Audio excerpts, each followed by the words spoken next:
So today we're going to talk about balance, and I have with me Dory again and Angel again ish. But do you guys want to introduce yourselves? Hey, I'm Dory. I'm located in SF, and I am a research associate at a biotech company. That's me. Dory. Nice. I don't. Yeah. My name is Angel. I'm a student of acupuncture right now. I reside in LA, and just like a lot of you, I'm on my healing journey. So I hope someone somewhere can take something from what we talk about, and if not, at least can relate to maybe what we're going through also. Which is balance. Which is balance. Yeah, that's our topic for today. That is our. Okay, so I think to start off, we were going to talk about how we are personally like out of balance or like our experience with it, right? So for me, balancing just almost every aspect of life is an ongoing thing and something that you kind of have to do consciously until it becomes a habit. And so I think my areas of focus right now, primarily one was balancing the time to work out and be healthy and eating healthy. That's kind of where I've been directing focus since that's where I struggled with before. Eating healthy is really difficult because what's available and what's convenient is always like fast food, right? It's especially late at night. Like it's hard to find stuff that's open that's healthy. And then anything instant is usually not healthy either, right? Like frozen food is usually really bad for you and all that. So I think diet is one area where it's like trying to keep that balance of nutrients and everything while being full. Yeah, For me, it's kind of a luxury to be able to have a healthy diet because yeah, it's like so expensive to, right, and it's just not as available. Yeah, which is why a lot of people end up eating like junk food because, like, for one thing, it always tastes great, and it's like way cheaper than healthy food too. So the the amount of resource, or like you have to have money in order to buy healthy food. So it's hard to have that balance, and I could see where that scale kind of tips a bit because for one thing, finance is a huge thing. right. Second thing, the flavor of it is another huge thing. The majority of it, that leans into junk And food. the So, convenience, like everything else, is just like mm-hmm. at an arm's way where you can get McDonald's like at every street. So it's there, Exactly. I and feel like so we don't have the as many options. the flavor we're attracted to or that we seek out though is almost conditioned, right? Like in my mind, it's like yeah, Taco Bell tastes amazing, but then homemade tacos that are I done love right Taco and Bell. healthy, like that's even better. But the frequency of it, like I don't have that as often, so it's like I don't even think that's a viable option. But the reality is, it is, right? Like I could make tacos at home and they can be way healthier. And that actually Do you think that's that relates to the instant gratification? Not instant yeah, gratification, but like you're lazy and you could just get it now. Taco right. Bell, right? Fast It's now. like Yeah. indirectly conditioned where it's like that's what's readily available to us, so that's what we seek out. And in our minds it's like yeah, this tastes better than me trying to make my own because one, I don't have the experience or the knowledge on how to make it better, but if someone were to show me Right. and like do it, it's like yeah, this is a way better alternative. I just didn't have the knowledge at first, right? And the Right. time too, right? It's Yeah, like we like an value hour to time cook. so much that convenience is like it's just really important. So we'll go with something that's quicker, faster, can get delivered to us. Like it'd be really awesome if those restaurants were healthier for us because it Yeah. would just be easier. Hmm. Yeah, if they can do that with like healthy food as well, then I think a lot of people would gravitate towards that. But it's just not as convenient. There's just not as many available resources for these healthy food. So I can see how this scale tips a bit based And off of what's what we need. unfortunate too is that like our diet really plays a huge role on our mental health. Yeah, And so like every day I know that like this is not good for me, and I this is like I should get more omega 3s. I should eat like whole grain stuff like that, and I'm just it's its own paradox where like I know that I could make better options, better choices that would relate to my mental health, but I can't or I don't, and then I feel shitty about that. Like I could be making better It's decisions, it's but crazy it's just because it's it's like a cycle. everything is so connected. yeah, It's one thing leads to another, and you would have never thought. It's like you eat food, you eat good food, and that is not directly related, but it is like fairly related to your mental health. You eat I would say good, you directly. feel good. Yeah, I Oh would yeah, say directly, directly. right? I mean, Yeah. we That's got your we have fuel somebody source. the acupuncture school who knows all about this Yeah. stuff. I don't know. I just took a whole class on it, and like Oh, I'm trying so hard. Yeah.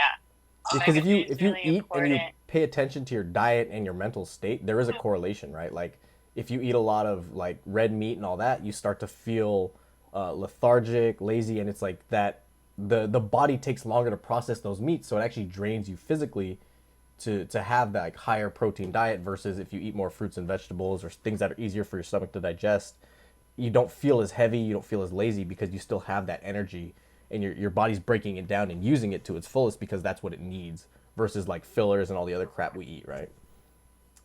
And every diet is particular to the individual. So what Right. you may need for your mental health at this time may be different for someone else. But you just have to kind of like get an idea. That's why diet journals or food journals are really, really helpful, because you can just kind of see what you eat. Because like we say we want to eat healthier, but we don't even realize like what our pattern is. So kind of like what you guys were talking about in the last session, just like with mental health, you should kind of look at what your patterns and behaviors are. Right. So the same would go for food. Like check out first what you eat within like a few days or a week, and then noting adjust your from there. Because then, well, yeah. for me, I would avoid that because like when I get the munchies, it's like I don't want to write down all this stuff I ate because there's days I wake up and I look at the trash next to my bed and I'm like, oh my god, like I just went to town. Yeah. And then you feel more like shit. Yeah. Just recall it, right? Yeah. Yeah. And you can just recall right. too, like Sometimes you gotta physically see it written down. Yeah, but then sometimes when I physically see it written down, it makes me feel more shitty. But that's the reminder, right? Like, hey, I need to have balance. But yeah, that is true though. And what Angel was saying earlier though, how she was saying that like the diet is unique to the individual, that's essentially the same thing as balance. But I ain't giving up. You know what? One thing I can't give up is, and it's so bad for me, it's the Korean spicy chicken noodle, the fire one. Oh yeah, the instant. I eat that every week. But everything in moderation, I feel like favorite. is okay, right? Because if you only eat like lettuce, like that's not good for you either because you need other things. So it's like having that balance, and every now and then, you indulge in something that you really enjoy. That's fine. It's just so even crazy. just little like adjustments. Yeah. balance is like you can relate balance to legitimately everything, and it's crazy because that's how this world works. Is the scale this way, too little of everything tips the scale this way. So it's like, how do you find that balance that is unique to the individual? And in that self is like what's balanced for me. Like for example, if I have like if my skill set in this area is higher and my skill set in this area is less, then I have to increase this skill set, right, in order to be balanced. But for somebody else, their skill sets are different. So I can't give them that type of advice to them because they're different. Yeah. Everything in moderation, even moderation. Yeah, there you go, Patrick. There you go. I like that. That's quote actually right there. a good point. Everything in moderation, even moderation. Because in some moderation. cases, you do need like higher levels of one thing or another to create that balance. Right. And I like think that goes Dory back. was saying, you can't, like, my advice for someone else's intake of food would not work. It's going to be theirs, specific to them and what they need and the how their body functions, what they do on the day to day, and then their internal, right? When you do like a blood panel or whatever, they tell you if you have high cholesterol or high blood pressure, etc. Then there's things you need to take or there's steps you need to take to work on that, right? Right. I think one way And I think I keep the balance for my diet though is at the grocery store. Like when I shop, I will try my hardest to avoid like the candy area and like the things I know like I want but I shouldn't have, but I will look for like alternatives. And like kind of like having a plan before you go to the grocery store, that helps. Where it's just like if I buy this, it'll be in my house and I'm going to eat it, right? So it's like not bringing it home, that helps. And then like finding alternatives for the things you like. So I like salty, sweet, different textures and like to go back and forth. And so for like replacing like chips, I started buying those little like small bell pepper things and I'll dip those in like hummus rather than like a cracker. And that was actually I heard that's a great one. That's a really substitution. good Yeah. Yeah. And then once you start getting into it, like a habit of it too. Yes. Because we are a creature of habit, right? Then you start getting used to it and it's not so hard, but then it's always like getting started first, Yes. breaking that cycle that you initially have. Because And I I'm think like, that's oh, where a lot that's of hella work for me to like chop up the pepper, get all the seeds out, pull the stem off. But then it's like if you do it beforehand and then you just have it like ready in your fridge all the time, then it's just there, Yeah. right? It's like second nature. Like, yeah, this is the snack I go to when I'm hungry. And Yeah. you got to be committed to that too. Mhm. Like there's a commitment and a compliance with it that like you set this goal that you want to eat healthier. Yeah. So like you're actively trying in like the littlest ways, little adjustments to make that possible just by like avoiding the candy aisle or whatever. Like that's the first step before even making that healthy choice. Right, right. right. The first step The starts commitment. here. Mentally. Is the Yeah. commitment. Yeah. So let's see. How about you guys? What is an area of your life where you feel you're out of balance or where you're working on maintaining that balance? For me, I would say it's my negative thoughts. Like I even in the littlest ways, I realize or I've come to be more aware of the fact that they're prevalent.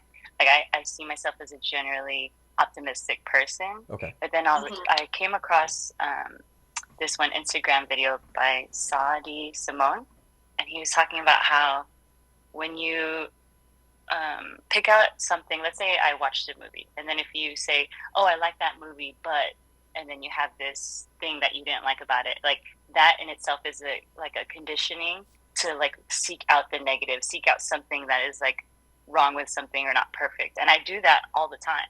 When you ask me my opinion on something, I'll say like, oh, this is this, oh, but I didn't like this or whatever. And that is, even in that small step, relates to like the bigger thoughts that I have, which are more prone to seek out negative things than Because I positive feel like things. And that ties into you being a perfectionist, right?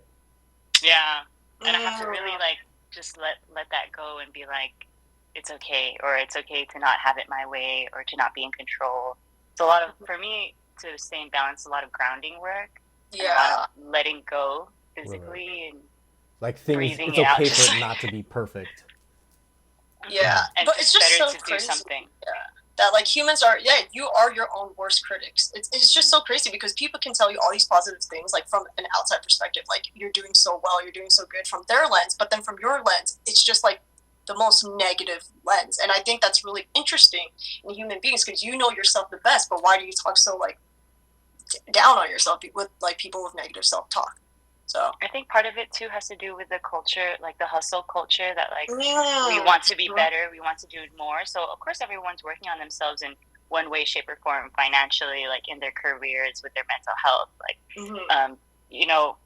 in their home, everyone's trying to be just a little bit better in some way. And I think we forget to just take a break and just experience life without having to always progress. There's kind of some balance there. Like we can work towards something, but not, I guess, overdo it, not overwhelm ourselves. Right. And again, that goes back to balance, right? Like the moderation of that. So I think it's like it's not fully negative that you have criticisms of certain things, right? Like, especially if it's constructive criticism. But I think one way that would help balance it is to also focus and give enough credit and energy to the things that are done right. And like that was a revelation I had earlier today with my life coach, where it was like at the beginning of every call she'll ask like, hey, what's going well? And usually that's like a 30-second recap of my week, and I'm like, yo, this was well, but this is what's going wrong. And she brought that up today and was like, hey, there's a pattern, like you don't spend much time on the what's going well. Like you don't give yourself the credit for the things that are going right, and so your focus is all on the negative. So the same thing where it's like if you nitpick at the perfectionist detail of things, you're also not giving credit to, everything that was done right. And especially if it's something you're critiquing for yourself, like then you don't have that balance where it's like focusing all on the negative and not on the positives. What's really interesting is I've noticed that our mind naturally really fixates on negatives, right? So you've got this person and they're doing all these great things. You see them as, a good person. And then somewhere down the line, they do something bad. And then that forever stays in your head. It's like you forget all the good things that they do, but then you just fixate. It's like you remember that one bad thing. What is that called? It takes a long time to build trust, but then, like, It's something along the lines of It's takes a easy to long break time. it, yeah. What? but it's easy to break it. But it's easy to break it, yeah. Like, you can fall down real quick, but to climb up and to focus on the positive, it's so hard. And I think that's why, balance is really important, and to, like, make sure to take everything with a grain of salt. Because that's actually that's not balance, right? If you have a friend that they've been there time and time again and they do all these things that are great, and then one time they do something that's wrong and you just cut ties, it's like that's out of balance, right? Like they've built all this credit with you, and then it's like, bam, that one thing just ruins the friendship. And so if we're talking about balance, it's it like, should have never been so easy to rock Right. in the first place. Yeah. Exactly. So do you think, though, in that aspect, does that mean there should be more negatives to balance it? Because there's so much positive on that stuff, and it was one little negative, and it just tipped the scale. Well, I I think mean, it's more of the think that credit. depends on the individual. Yeah, because I don't think you would balance it by having more negatives, but you're right in that No. it is unbalanced naturally then. But The way that my mind was. Well, in yin yang theory for Chinese medicine, we talk about balance. So most people think of balance as like coming to this perfect line, but we see it as excess or deficiency. So in that sense, it would actually be there's an excess of positive. It's not that negative isn't there, but the excess is so positive that maybe it's like unrealistic. Like we toxic wouldn't. positivity. Yeah, like just because one is up here doesn't mean we bring the other one up here. It just means that one is out of balance. So we bring it to a level that's here, but it's never a perfect right, fit. because it's most aspects of our life we have to calibrate it so that it kind of sits somewhere in this middle area.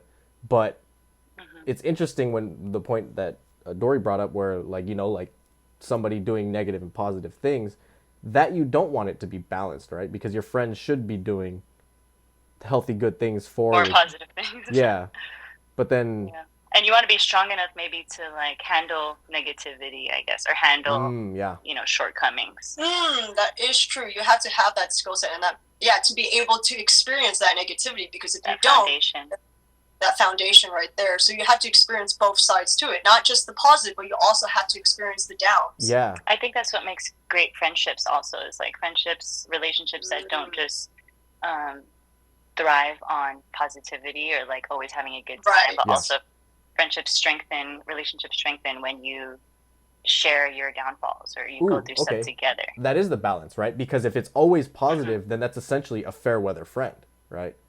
Your friends that are like super close and have earned that, have been there, or you've gone through things with them, and it's like there are a lot of negatives where it's like, I fought with this person a lot, but we always come out the other side stronger or closer from it. And so there is that balance again, right? So that is a way to kind of explain it, or have that balance again, where it's like friendships, right? That's interesting. Yeah, that is really interesting. Yeah, it's like that goes to like toxic positivity in friendships, where it's like if you're always constantly positive, talking about like you're not really facing what you're like. That's not real. Life is not all. It's not real. Yeah, it's unrealistic, and life is not always beautiful, like butterflies and unicorns and shit like that. So we'll always be. We won't always see things the same way with our friends, and that's fine, right? But if you lose balance and you let it take over and be like, yo, you think of things that way, like I can't even hang out with you, then you're now creating unbalance by saying, I don't want you in my life at all because you have this one viewpoint. And it becomes an unsafe space for you and your friend now. Because now this person can't be themselves for whatever reason. Right. All right, real quick before we get to Dory's, let me go through the comments. I know Patrick was saying some good stuff in here. Oh yeah. I can't multitask. I know it's hard. Like, there's so much. Patrick said, love this topic. There's strong evidence on the positive benefits of just eliminating the word but from one's own language. It's definitely is that small social cue that something negative will follow this word. Yeah, where it's like when you're giving compliments, or like, what's that technique where you sandwich like, hey, this was really good, but this, and then another compliment, right? But and I just said but. Yeah, I heard there's that quote that says like anything you say after but like just nullifies whatever you just said. Oh. So it goes for like in relationships too. Like if you're you're trying to like when you get defensive, instead of just like taking what the other person is saying, you get defensive and you say, but, because you have reasons for why you act, instead of just owning that, this person is feeling this way. Yeah, accountability. Taking accountability and just the but thing is hard. It's hard to get rid of, because you just want to say like your reasons, right? Well, and the reason why you have the but, that is a defense mechanism, right? Because nobody wants to feel attacked, especially if they're attacking you with an insecurity of your own. That's an instinct of like, I'm going to protect myself, and everybody's instincts manifest in different ways. So, but it's interesting, because that's almost a balance where it's like you give them a good and then a bad, right? So that is kind of like an even balance of a compliment and a criticism, as long as it's constructive. Versus but just, I think because then that's how I would situation, learn. If I was trying to do something and people were just fueling my ego and saying, oh, that's great, you did everything perfect, it's like, that doesn't help me. Like, I need the truth. Like, if you see somewhere I can improve, let me know so I can work on that, right? And so having that right, and then you balance. become really egotistic, right? If everyone's like telling you all this positive, you're being put on a higher pedestal, and then you start believing it, because as everyone's around you saying all these good things, and then once something, you're not perfect, something bad happens, then your whole world crumbles. Yeah, so that's that imbalance right there again. So there's different I think ways there's a safe ways to use. What were we saying, Angel? I agree. No, I think there are safe ways to use that extension of a sentence when you're saying but there also is, like, my point was that when you catch how repetitive it is to catch, like, you're saying but a lot, you're having reasons a lot for finding something negative, or then that's when it becomes a problem. But of course, you can give constructive feedback, right? Yeah. So I think it depends on the intention and then how it's perceived. And then if both people have that balance, then it's relatively all healthy, right? But if it's a constant thing where it's like, this person's always criticizing me, but not with good intention, and they're just putting you down, then that's something maybe they're projecting, and you have to kind of look into that. Yeah, like where is that coming from? Is this true or is this not true? First of all, and then if it is true, okay, I'll take that criticism. If it's not, that's not mine. But then that's under the assumption that, that person, that constructive criticism you're giving to that person is under the assumption that they are balanced themselves. Because if somebody is not, and is not self-aware, they're not able to receive that message. So you're having a miscommunication in that sense. I feel like there's room for humanness too, right? Like, so we're not always going to be perfectly balanced in a confrontation between you and me, right? So sometimes you're just, for whatever reason, your emotions are high, or you're just not, in that moment you're telling me something, and you could be not balanced, right? And you could be voicing your concerns. You're like, Angel, I didn't appreciate how you did this, or whatever. But really, like, let's say you're projecting, like, let's go through it because we're friends. So then instead of me getting defensive and saying, okay, but I have all these reasons, like, I would be just needing to hear that you're in this space, like, that is your truth right now. It's really subjective, and then it's so complex. It depends on the individual. We have to have like a specific. That's true. Yeah. Always.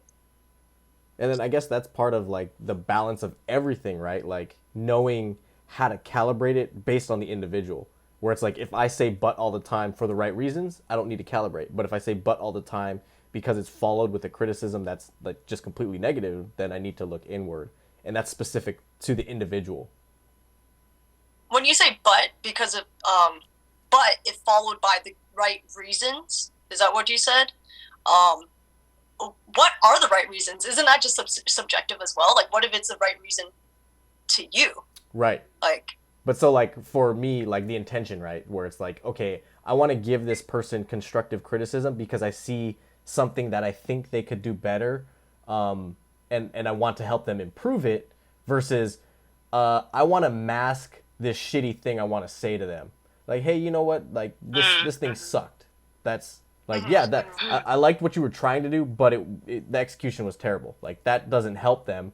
Versus, hey, like the flavor was great, but I feel like you could cook it a little longer for different texture or something, right? Like, it's an actual constructive criticism. And again, that could be subjective, where it's like, I could be completely wrong, and then it's up to them to interpret and be like, yeah, but this is a specific dish, and I'm using food as an example, but this is a specific dish that's supposed to be that texture, so you're wrong in that case, and it's like, okay, well then don't listen to me, right? Like, and I'm okay with that, because it was coming from a good place of trying to help, but maybe I'm just ignorant on what was happening. When you were saying like in trying to help, that's really interesting. It's like your intentions were good, but how do you know that? Like, how does the other person know you've got good intention? And I think that's where it gets kind of blurry, is because, you know, everybody kind of like, everybody sees the actions or sees what they say, but nobody knows the intent behind it, even though you know your intent. And I think that can get misconstrued, and that's where it gets like kind of well, I think blurry. it's based on the verbiage, and then what Ninja Nelly's saying depends on the way you've delivered the message, right? So if it's like an attack, the delivery's like an attack, then yeah, people may not take it or be receptive, or maybe it isn't well intended, versus approaching them, and especially like not in public, right? Like, you don't want to flame someone and be like, hey, you did all this shit wrong. Like, you say it loudly in public versus like a private call or conversation, you know, and again, it's all the delivery of it.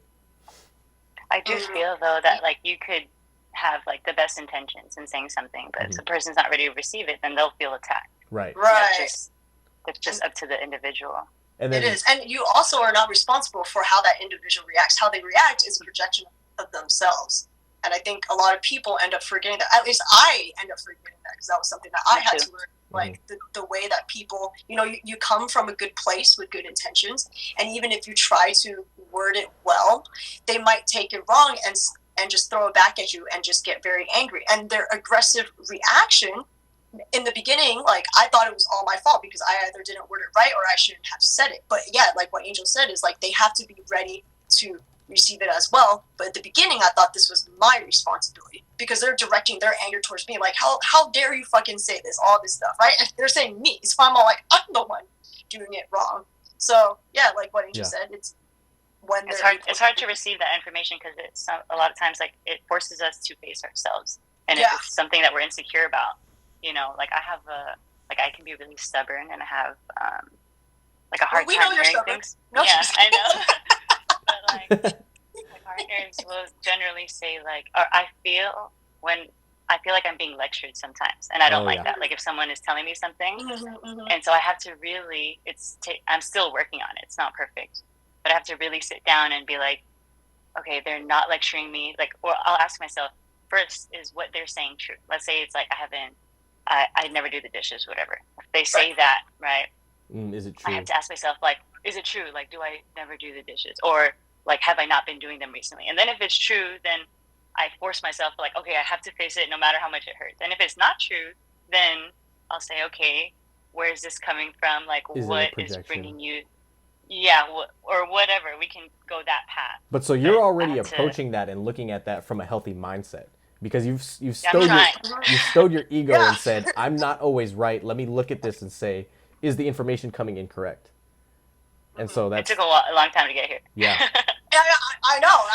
I've seen Angel's progression. I just want to say I'm proud of you. You know. So if I always have to say, like, first is even though I feel attacked, or even though I feel like they're coming at me hot, which they may or may not be, right? They may have great intentions. Like, is it true? Just like, let's first start with that, you know, and then go from there.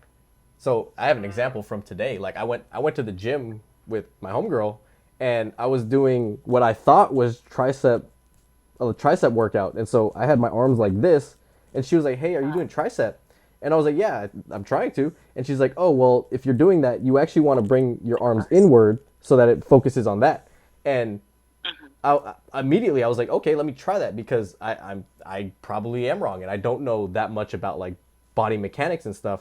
But if I was like coming at it from a different way, insecure, or if my ego was inflated, where it was like, what the fuck, like this girl is gonna tell me how to work out, like, right? Like I'm not gonna listen to that. But I was like, yo, like, yeah, she's probably right. Let me try it. So I adjusted that, and the next time I did, I was like, this is way harder, and this is solely focused on my tricep now. And so it was like, you're in the beginning, you're like, this is so easy, man. Well, it was more my back, right? Like it was like a back workout, and then that adjustment was like, oh, now it's tricep. And so I was like, yeah, like being open. You were open to receive it. Right. Yeah.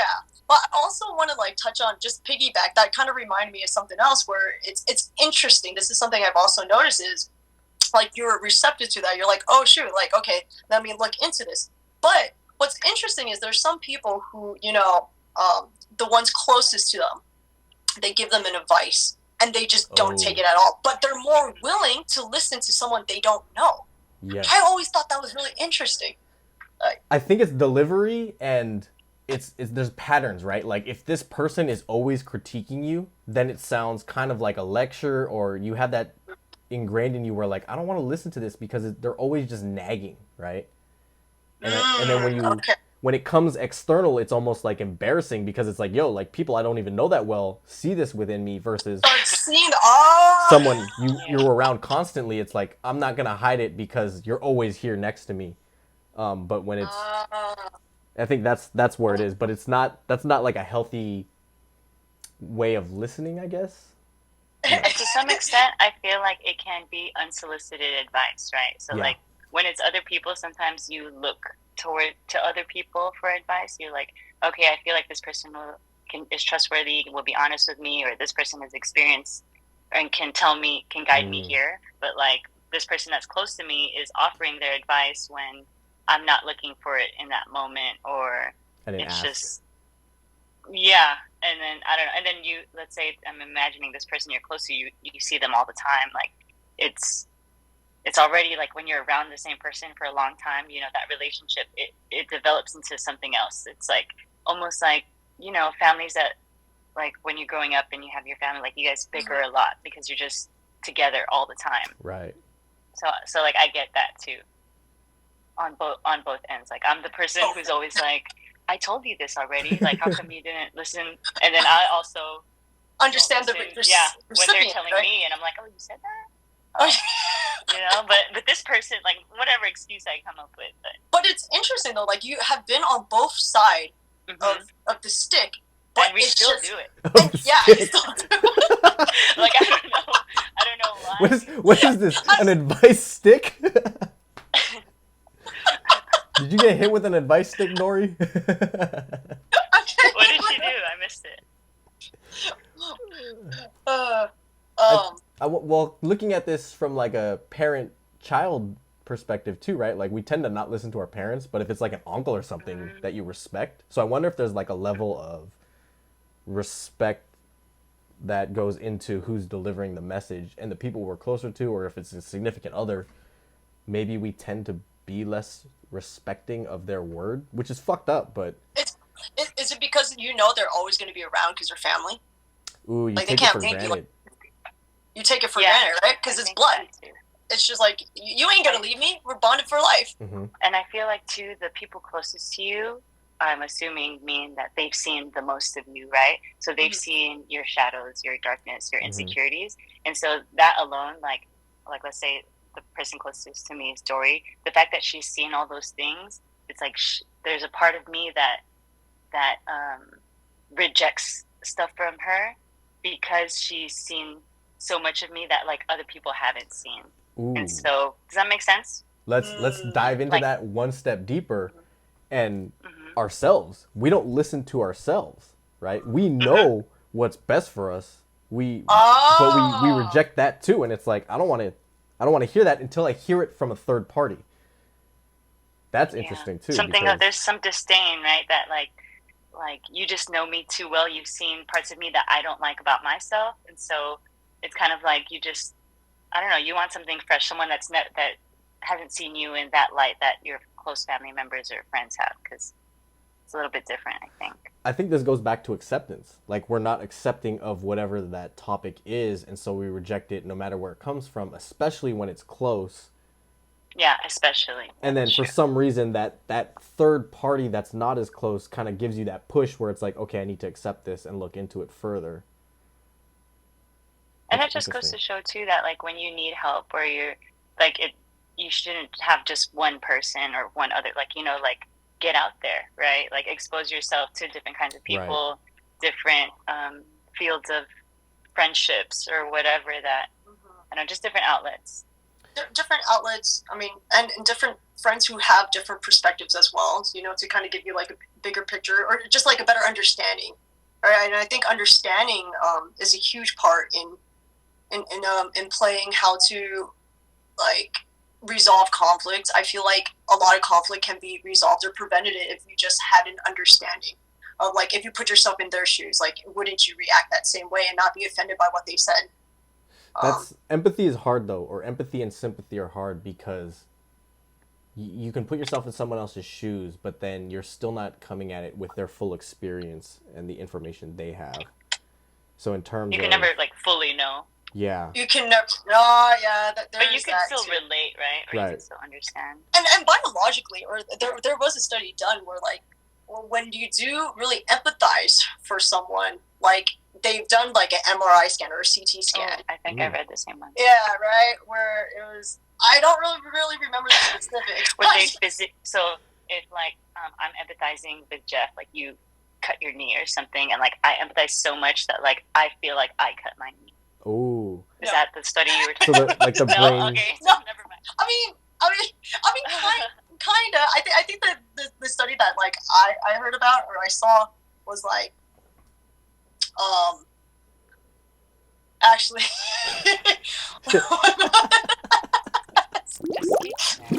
just keeps. It's okay. We'll get back to it when it We'll comes back get to back to that. Never So- mind. Anyways, continue. Another interesting way of looking at the relationships for like who we listen to it for advice, etc., right?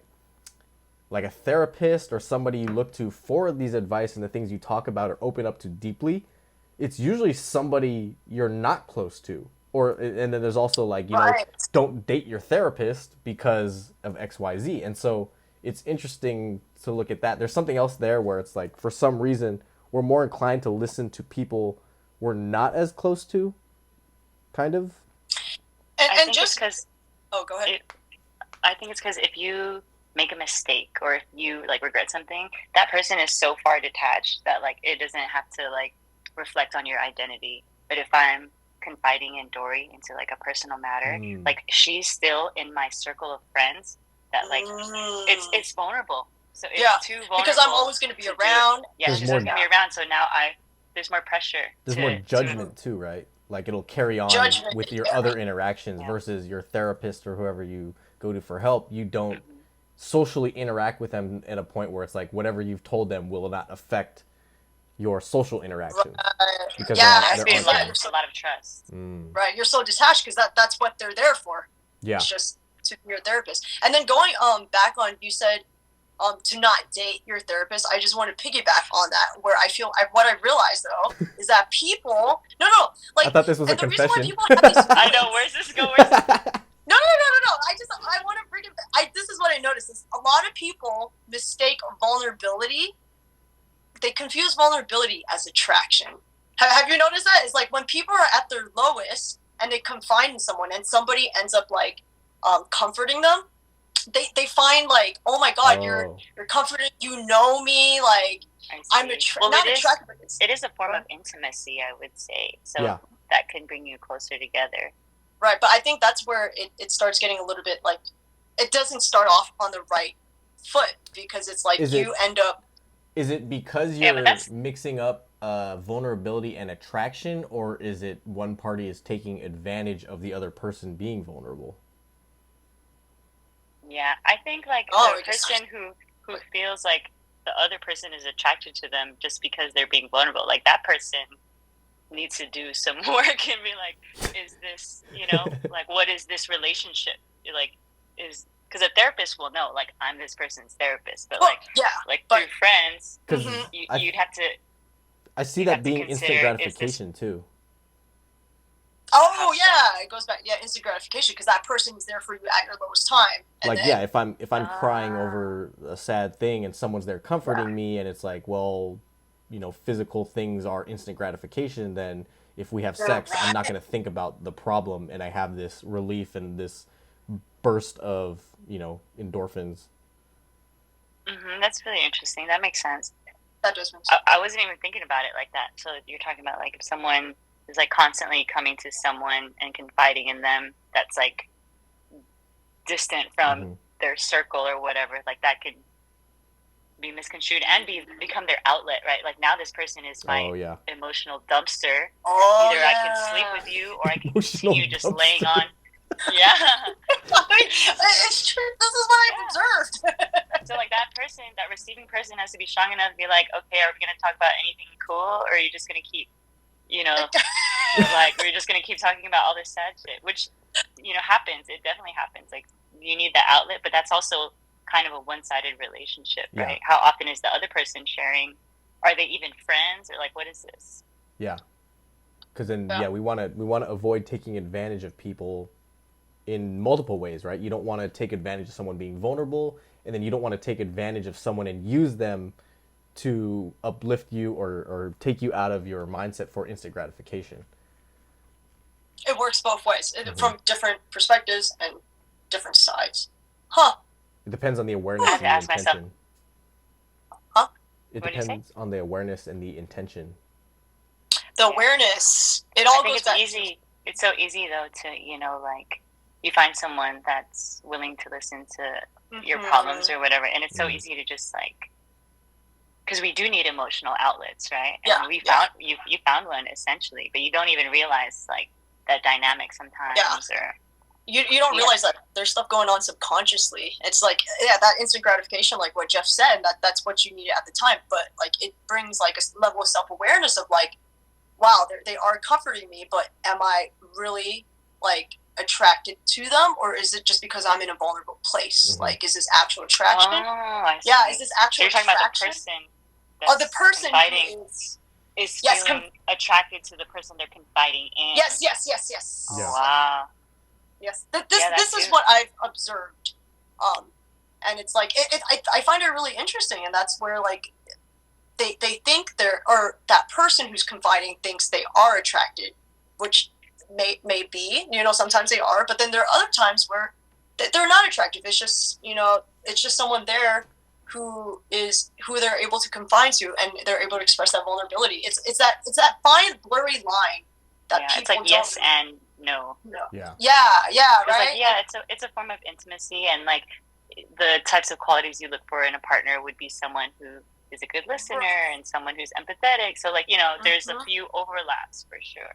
I feel like it's not it's short-lived though. Like it's not going to be a long-term. Yeah, no, that's what I realized. It's short-lived. Yeah. That's why I say like vulnerability gets confused with attraction sometimes. Like, and again, it ends up being short-lived because at the time they're like, wow, that is what I want to find in a partner, someone who I can confide to. That happens with therapists a lot too. I've only seen it in movies, but they talk about how like the therapist and the client like end up having a relationship, and because a lot of intimacy is born out of those relationships. Well, it's not real life, because I imagine that it makes sense. But I feel like every like for your therapist, you do have to be selective, and you almost kind of choose one as if you're dating them, in the sense that you have to find one that's a good fit for you. Because there has to be a level of chemistry where you're able to open up and they're able to understand and empathize with your situation and your story.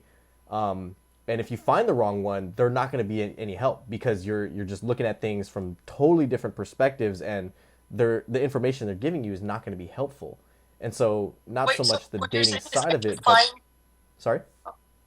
You're saying that you should find the traits that you're interested in a partner. You should have those some traits, or those traits that like find in a therapist. No. The selection. Hold on.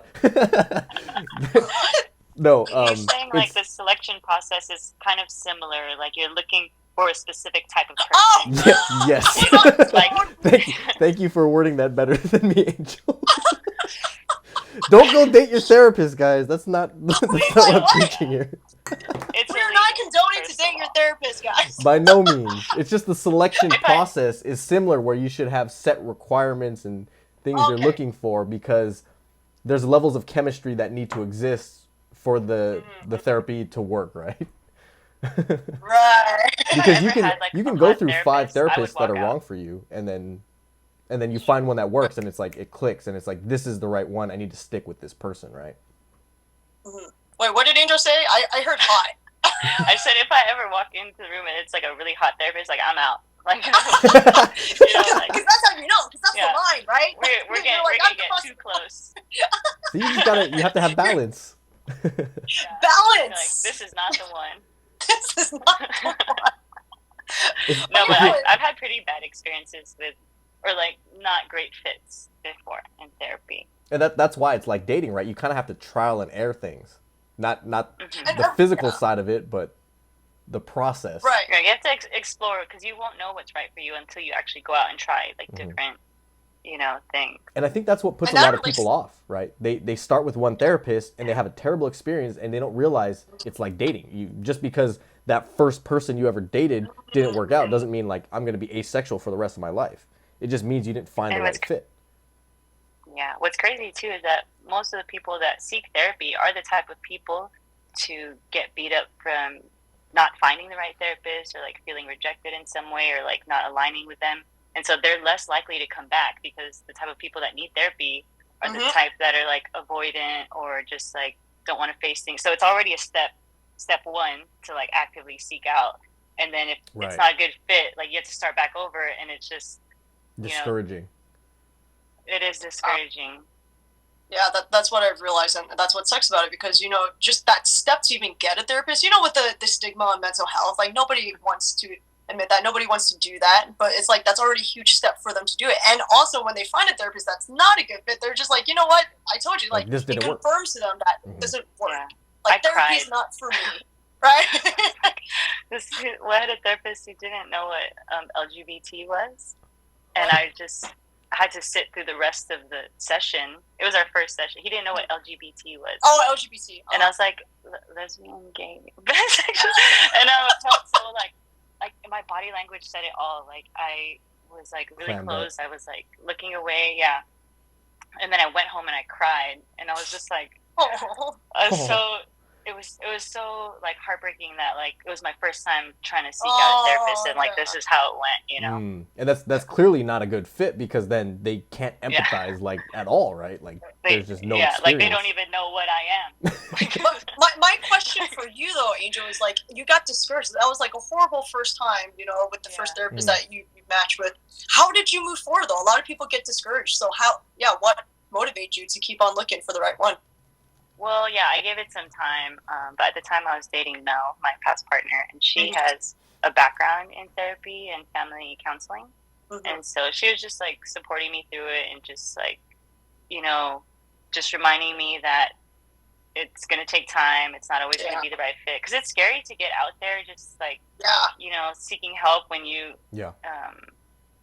especially when you're becoming aware and realizing like, I may need help, or like, I'm experiencing a lot of, or I think I may have depression or anxiety, like, and then, but yeah, I found other resources. I don't know, it did take time, like I think it was like a few months later that I finally was like, okay, I'm gonna look somewhere else, because especially I did low cost counseling, what is it called, sliding scale, for it to be affordable, and then that already, like, your choices are limited. Well, I'm great that like she was able to support you and guide you through that, and like you were able to overcome that obstacle of like because I might have not gone back after that, because I was like, that's a terrible way to start. So like, that would be really discouraging. I know. And you're just sitting across this person just like for an hour. Like, I paid money for this. Because even like, and he knew I was guarded too. Even cultural differences, right? Like if you have a therapist that doesn't know anything about Asian culture and you're trying to talk to them about your parents or something, it's like they're not going to be able to help you through that, because they don't have that lens. They don't have that perspective of having gone through it themselves, or even just a familiarity with it, right? That's why I like POC therapists, and also like it's easier for like women to relate to women, and like men to relate to men, and so you can try like other things kind of. Normally I before I used to say men or women was fine. Now I feel like a woman just makes more sense for me, and I try to ask for someone that, because of my PTSD from that one, I was like, someone that kind of knows what LGBT is about, like has like experience in that area. I feel like these days most people at least know what that is, right? Like that's like lesbian, gay. That sounds like such a. He's like, and he was like, oh yeah, like it was like he had to think about it, and that. Yeah. that wasn't for me. Yeah. Right. But So I'm glad that you found one that does work now. So Yeah, that's for all. sure. going way back, Dory, Oh do yeah. you We're have Oh. a story or an example of how balance is in your life? Oh yeah, that's what we were trying to say. We always go on a tangent. This was a is really why good we- tangent, though. That led to some very Yeah, this was a great insightful and tangent. deep Yeah, insight. So I'm glad we didn't go for like hours and ends like before. Because we could too. yeah. Yeah. So okay, an example of me being what I need to be balanced with. I think I'm imbalanced right now with my negative and positive emotions, and I think this is what Angel taught me is Yeah, like you stole mine. Oh wait, that's what you said. It's No, okay. But I think hers is Yeah, different, this is right? a healing journey, then. Yeah, I bet it is. That's our I'm just priority. messing with you. Because we talked about this last week, right? When we were prepping for Yeah. this, it was Dory is extremely positive. Yes. So it's actually- yes, extreme. It's similar Yeah, but yeah, different, you're right. Mm-hmm. Same I'm extremely positive, and I feel like I told you guys this before. It's like when I don't get angry, and I think it has something to do with my personality type because I'm a type 9, which is a peacemaker. But I do think that there's sometimes I need to feel the anger and I need to feel these negative emotions because they're there to teach me a lesson. They're there for a reason. But I always try to rationalize it and say, no, like the reason why you're doing this is stemmed from this childhood trauma. This is how I deal with my emotions, and I think I'm very like imbalanced in that sense. Is like, yeah, like I'm so positive all the time, but like what you guys said is like there's no darkness without lightness, there's no lightness without darkness, right? So if I'm positive, then how do you have positive without negative? And it's negative, like for me, I hate that emotion. It's like, who the fuck wants to be negative? Like who I have wants a to be question. Go ahead. When is the last time you felt a negative emotion? So, well, a lot of my negative emotions though are like, and I'm aware of it actually, is just being frustrated. That's what I define as negative. Mm-hmm. It's just like there's little things that people tick me off, and I know it's So me. when's the last time? Like recently? Like yesterday? Oh no, this was today at work. Oh, nice. Okay, so you expressed, and how did you express it? Well, I didn't express it. That was the thing. I kept So you just held it in. I just what it's really small, but like the last time I felt frustrated was like we were especially in these like tissue slides, and I had this space, and then there's somebody across from me, and we had Kim wipes, so they're kind of like tissues. Anyways, we had our slides, and we had like so much samples on there, and every time I put the slide, it like his Kim wipes, his tissue was covering my slide, and I kept like pushing his over, but I never said anything, and I was just trying to give him the hint, like move your shit because you're in my way, type of thing. But like, of course I never said anything, but I felt frustrated with it. You see how you avoided confrontation, where it's like a simple resolution would be like, hey, your chem wipes are blocking my view, and he would understand and then just make the change. Right, and I think that's something that I struggle with is like growing up, I hated conflict. My parents fought all the fucking every day, and I remember begging and crying like, can you just divorce? Can you just divorce? I remember like I come back home and they're yelling, I come up to my room, I put on music, and I'm in my closet like in a fetal position, like just let it go away, let it go away. So in my head, like confrontation's bad. I hate conflict, and I think that's why I'm like fine.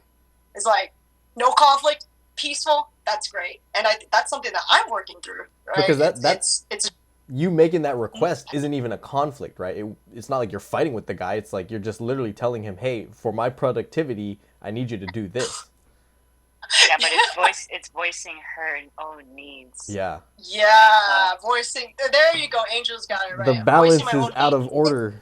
my balance is out of order. It's hard for me to voice my own needs because growing up, it's like my parents never wanted to hear my needs. They didn't care about that. It's like whatever, like they had everything laid out for me. You do this, this, this, this. I don't care what the fuck you say. So it was easier to follow, and that's why I became a people pleaser as well.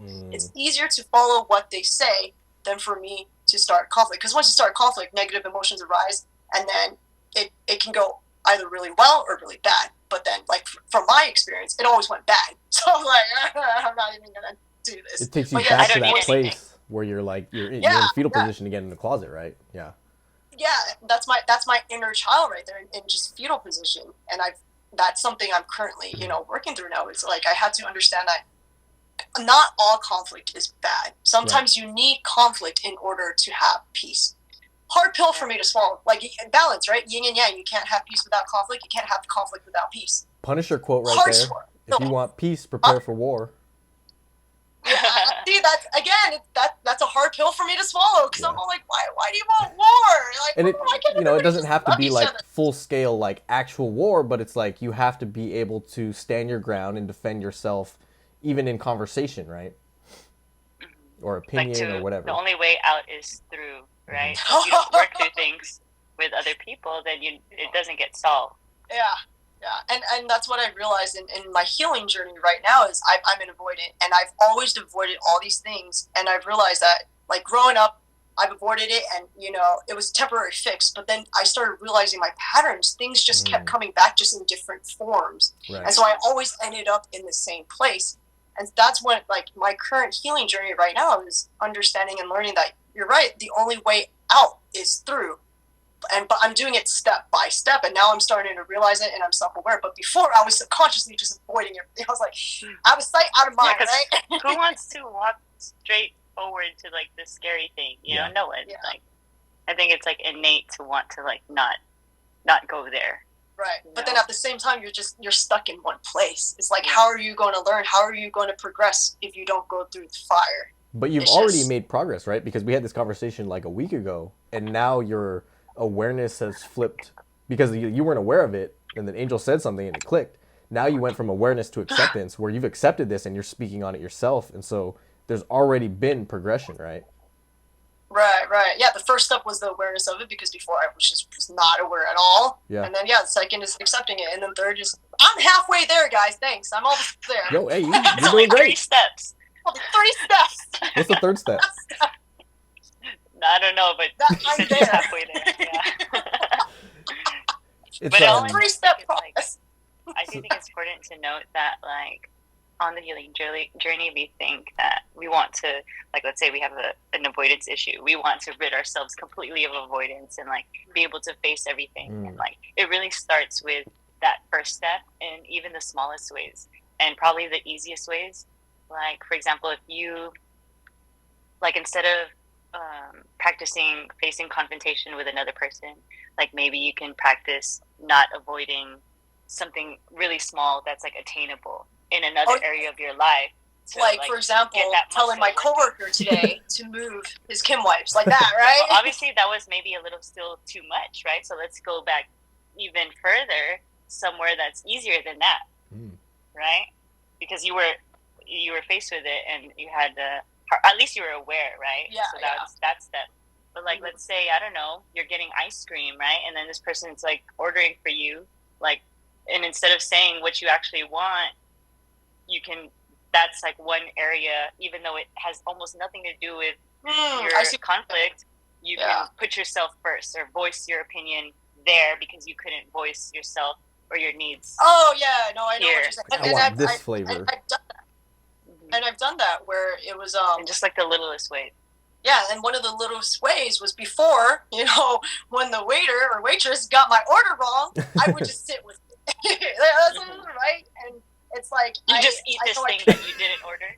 It was this thing that I didn't order, but I didn't want to, bother them. But now it's like, now I'm starting to be like, it's okay. Like, I paid for this. Like, I should get what I want. So now I'm able to, like, get them and say, hey, this is actually the wrong order. But before, if you saw me in high school, like, I was like, nope, I'm not doing it. This is what I'm eating. I'm going to yeah. It's food. It's food. I should be appreciative of it. But no, you're totally right. It's and like, the little steps, though, is unique to the individual. It's like, that's something so small. It may be small to somebody else, but it's huge for me. Right. So everything is very unique to the individual, just like balance. And that's where you shouldn't compare yourself to other people, where it's like, why can't I do this simple thing? But for you, it's not, right? And, like, we can't hold you to that standard either and be like, yo, Dory, what the fuck? Like, just do it. It's like, no, like, there's, like Angel said, there's steps to it. Like, start small with what you can work with, that you're comfortable with. Because if you bite off more than you can chew, it could just have a reverse effect where you're like, oh, I'm never doing that again. And you spent Right. years being this way and like Mhm. running from this system, and you're all of a sudden trying to like reboot the whole thing. It's just gonna Right. take that. It's gonna take just as long, kind of. And then going back, what Jeff said was interesting, which is like, that's why you shouldn't compare yourself to people because everyone's journey is unique. But that's the problem right now is that we constantly keep comparing ourselves to other people, and that's where a lot of like negative emotions and just like bad stuff end up manifesting, is because like we're not confident in ourselves, so we seek for validations externally, like, oh, like that person, is doing this, I should be on that timeline as well. And that's kind of like sad to hear, but it's like it's very common in everyone. Like I fell victim to that. I'm like there's times I catch myself comparing myself to other people, but then I have to remind myself that that's where that level of self-awareness comes, right? Like, oh, Dory, you're doing it again. Remember, your life is completely different from their life. You don't know what's going on over there. One Only way you know your best. one way I've learned to kind of navigate that is to like when you find yourself comparing, you kind of like catch it and say like, hold on, don't do that, and then you look inward and you look at what you're grateful for, and then you kind of look at, because for us the grass is always greener, right? And so whatever we don't have is what we seek. But then if we take the time to focus on what we do have, then you'll realize there's so many people that are going to view what you have the same way, where it's like, I wish I was there, right? And so instead of Okay. focusing on what we don't have, we focus on what we do have, and that'll kind of flip the emotion and be like, you know what, I'm grateful for these things. I don't feel like, even though I'm lacking in that area, I don't feel bad about it. It's just something I need to work on now. And then not letting yourself spiral into that mindset of like, oh, I don't have this, so I feel like shit, you know? It's being grateful for what you got and being present as well. It's kind of like So you know, when you play games and there's like a skill tree or the chart where you can choose your skill Your sets. stats. Like everyone gets yeah. 10 points and you Yeah. pick agility or strength and all that. Everyone's picking different things in their lives, so we all have different strengths and weaknesses. And if you compare your character to another's, like, yeah, they're going to be different, but that's the beauty of it, right? I mean, yeah, that's the beauty of humans. That's the beauty of life, is like we're all so different, because if we're all the same, they could be pretty bland. We wouldn't have these talks because we'll all see the same. We're all just saying the same I thing think over and over. it's easy to, because we're like, as humans, like our sight is like everything, right? So we see other people so much more than we look at ourselves, our own lives, our own day to day.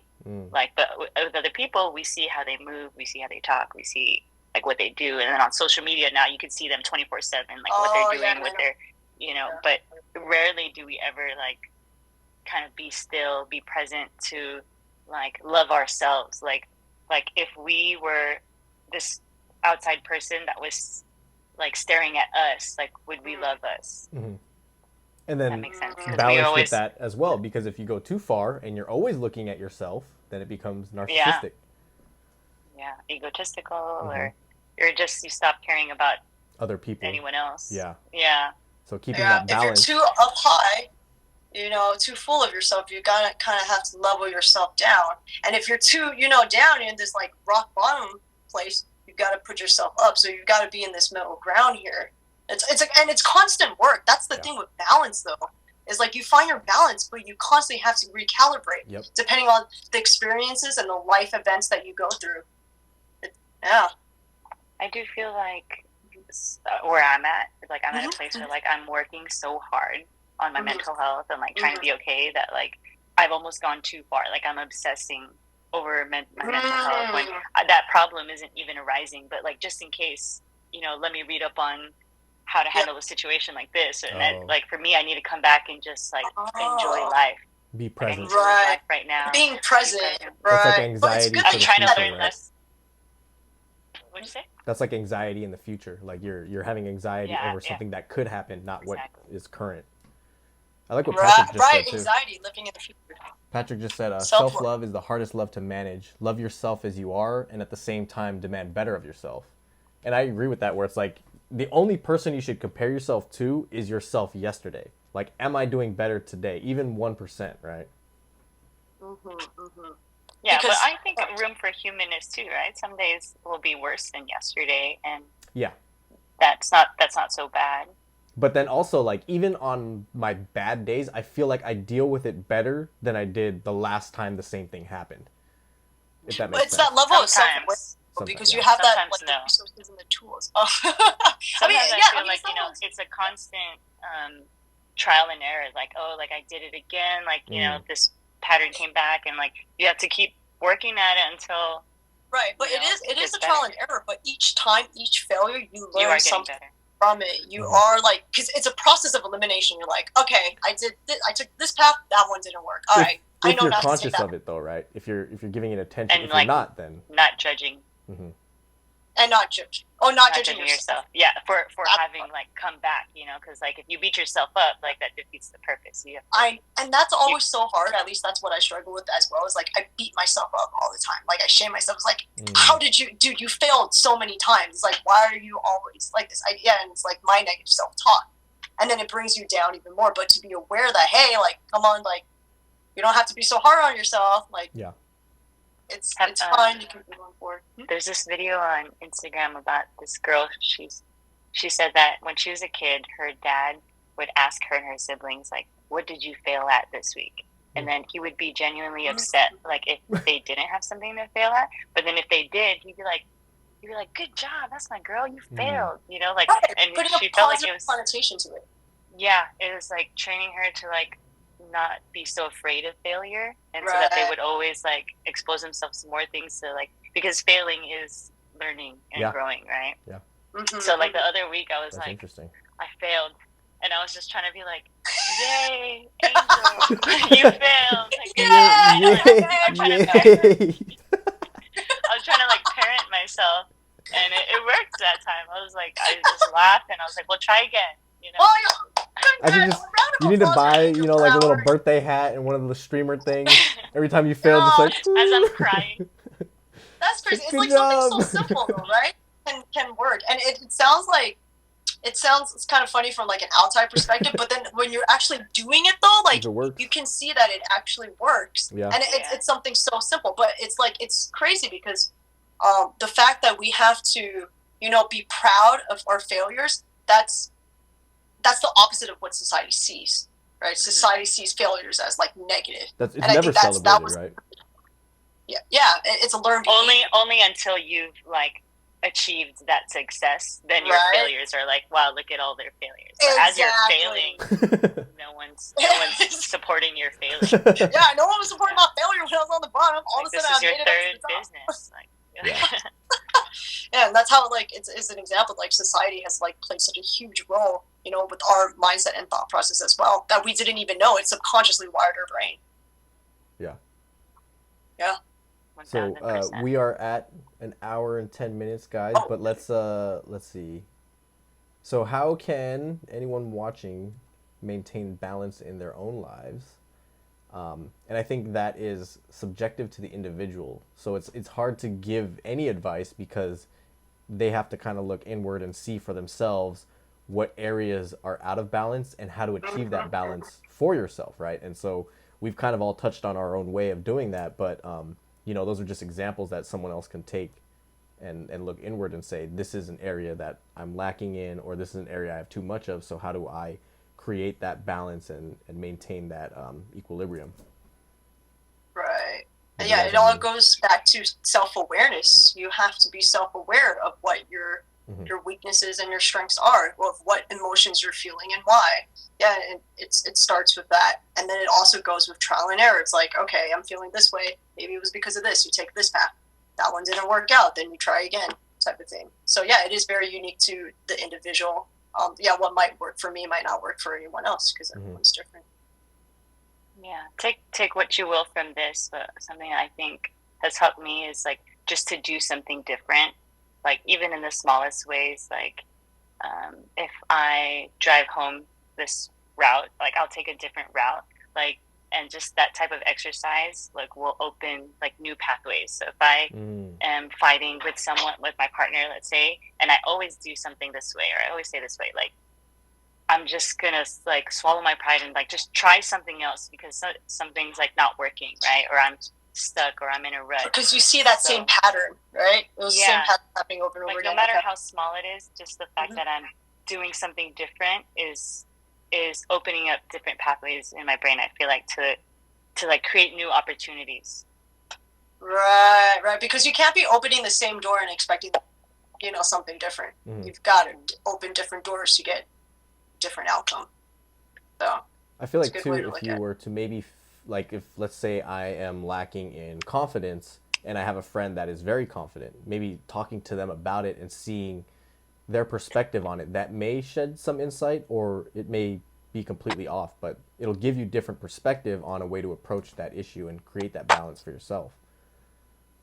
Right. It's like, take what applies to you. Right. It's like, don't compare to that person, but then like hear them out for any information or insight they may have that you just never thought of or had yourself. Right. Kind of similar to what Angel was saying, like approach it differently, right? Having a different angle, different lens, and also take what applies to you. Right. I mean, you're not going to take full advice, but there's like certain aspect where you relate to it. Yeah. So you're going to take that aspect, is the same aspect or problem that you're having with that person, and what worked for him, then you can take that. But you don't have to look at this other stuff because he's going through his own stuff. But try something, right? Yeah, try new things. What was that? Oh yeah, try new things. Yeah. Trying and failing is better than doing nothing at all. Yes. Yeah. And then you get to have a little fail party. I mean, yeah, and I think it's great. Like that exercise that, like, Angel tried doing is just being supportive and putting a positive connotation on failure. That's great. So that pushes you, that motivates, positively motivates. Balancing that, right? Don't get excessive and throw full-blown parties every time you fail. Right. I mean, everything that I say, though, everything that you do, you always have to remember is like you can't go too extreme one way or the other. And I think that's kind of like the flaws that I've also seen with humans is like they find something good, but then they take it way to the extreme. It's like, they keep going like this. Everything in moderation, even moderation. Unique to the individual. Yeah. Unique to the individual. Yep. I think this was a really good talk, guys. Thank you. Yeah. Thank you for sharing everything you guys shared, because we got pretty intimate in some of this. And, super great. It's just like our talks all the time. We just bounce off ideas off of each other, So I think the last two were pretty heavy, but I think if we do a third one, I think we'll have a different topic, right? Anybody want to do a little foreshadowing there? How about we ask people what they want us to talk about, but also they'll do that fun one that we talked about also, which includes intimacy on another level, such intimacy in the bedroom. or outside the bedroom, right? Or outside. I mean, we can talk on the topic of intimacy, and it can go in any type of direction here, right? And what? Cool, since Jeff is straight, and then Dory is lesbian, and then I identify as pan/bi, so it would be like an interesting take. It would be really interesting because of our different sexual orientations, which means different experiences and different perspectives of what intimacy is. Yeah. That'll be fun. That'll be real fun. And I think it'll be mind blowing too, because it's like I only know my perspective of it. I don't know what you guys go through with your sexuality. So, well, it's good that we're all open, like to sharing our experiences and stuff. Yes. And I think this is great because it's what I love about this chat, this just group right here, is we're all equally just as curious, and we're all open-minded. Like we come with great intent. We love each other. We have good intentions in like everything that we say and everything that we ask. But we have an open mind where we're just generally trying to understand and just trying to know without feeling attacked at all. Like nobody's here to attack. It's like curiosity, like genuine curiosity. Like, yo, what's it like for you? Do it that way. I do it this way. That's so weird. All right, Spider-Man. All right, Spider-Man. Oh, I'm sorry. Too revealing for the next talk. We got it for the next one. yeah. For the next topic is we touched a little bit about it before this live stream, and I was like, this. I think I was like, oh, we're gonna derail the whole next hour. Our minds are in the gutter now.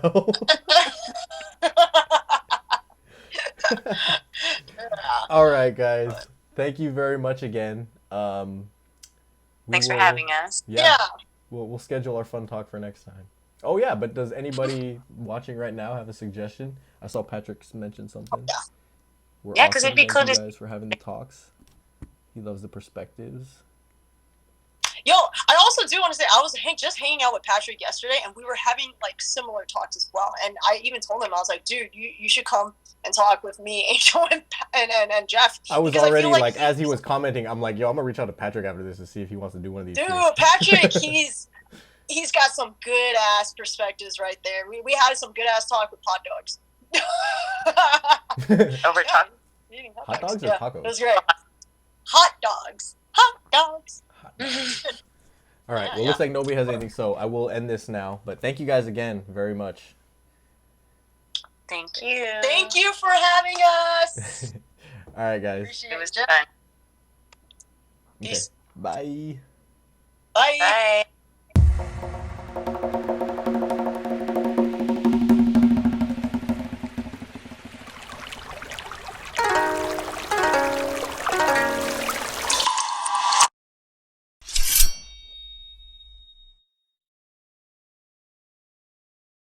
Right now, more than ever, everyone is addicted to instant gratification and life hacks to a happier life. The reality is that anything more fulfilling takes time and effort. We're willing to invest in devices on Amazon that'll save us 5 minutes in our day, but we're less willing to invest in ourselves, which can stretch our longevity by years. What we consume, both in content and calories, plays a huge part in our physical and mental well-being. I want to make a difference by sharing insightful knowledge into our own psychology. For years, we're force-fed what to think and what is acceptable. I'm here to break us out of that copy-paste mindset so that you can reach your full potential. I need your help spreading this knowledge on YouTube by clicking the thumbs up button, leaving a comment to let me know what you think of the video, and most importantly, subscribing to this channel. This has been another episode of Food for Thought.